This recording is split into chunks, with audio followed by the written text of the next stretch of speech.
So guys, for today's video, since hapit na itong Pasko, manaw na Christmas light. Hey, let's go! Muna na Christmas light itong itaod. Okay.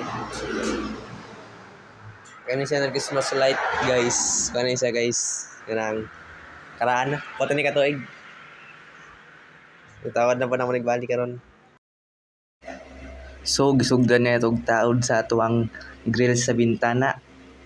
Ang color dra is random, assorted color.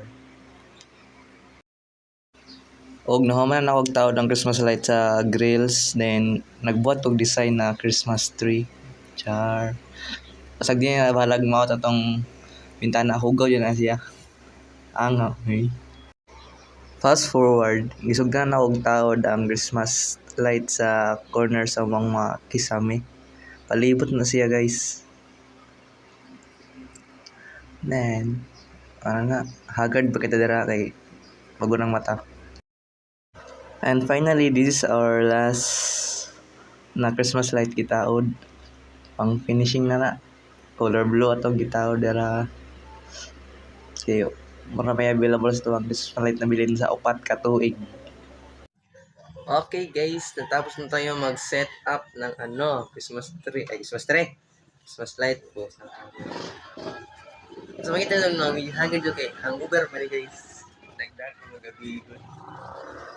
So, mani, taas,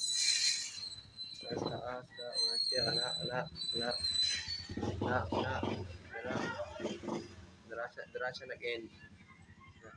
Ay, hayag lang. Uy.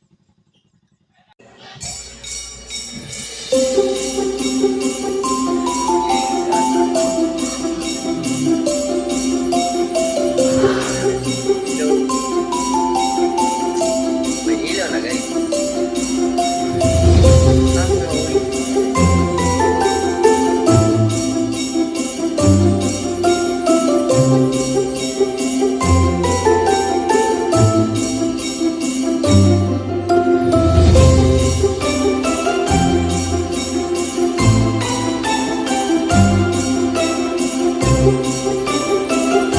Thank you for watching. Ang aoy.